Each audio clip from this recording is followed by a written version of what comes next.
ভারতের সাথে বাণিজ্যিক সম্পর্কের স্থবিরতা কাটতে আলোচনা শুরু হয়েছে বলে মন্তব্য করেছেন বাণিজ্যমন্ত্রী খন্দকার আব্দুল মুক্তাদির।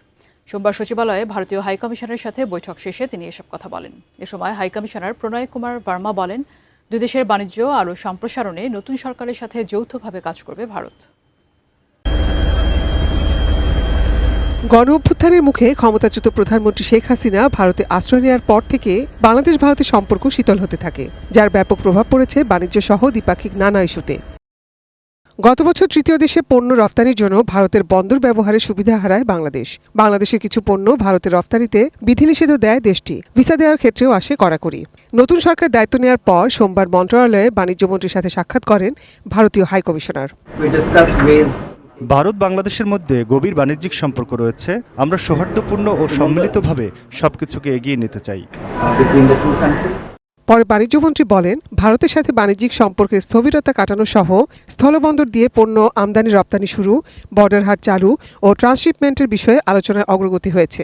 বর্ডার হাট বন্ধ আছে, তারপরে আপনার যে সীমান্ত বাণিজ্যের জন্য যে আপনার ল্যান্ড বর্ডারগুলি, সেগুলির বেশিরভাগই বন্ধ আছে।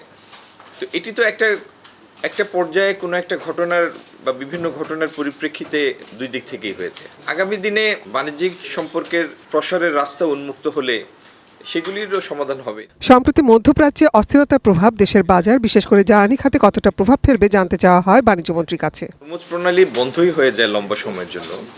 এটি তো সি নেভিগেশনের জন্য সামুদ্রিক রুটের জন্য এটা খুব একটা গুরুত্বপূর্ণ একটা রুট, এবং পৃথিবীর জাহাজ চলাচলের প্রায় 5 ভাগের 1 ভাগ এই দিক দিয়ে চলাচল করে। আগেও এরকম হয়েছে, হরমুজ প্রণালীতে বাধার কারণে বেশ কিছুদিন উত্তমাশা অন্তরীপ, যেটা কিপ অফ হর্ন বলি আমরা, আফ্রিকা ঘুরে জাহাজগুলি যেতে হয়েছে। তো এরকম পরিস্থিতির উদ্ভব হলে জাহাজ ভাড়া বেড়ে যায়, আর এটা তো সবাই আমরা বুঝতেই পারি, জাহাজ ভাড়া বেড়ে গেলে প্রত্যেকটা পণ্যের উপর সেটার একটা প্রভাব হয়।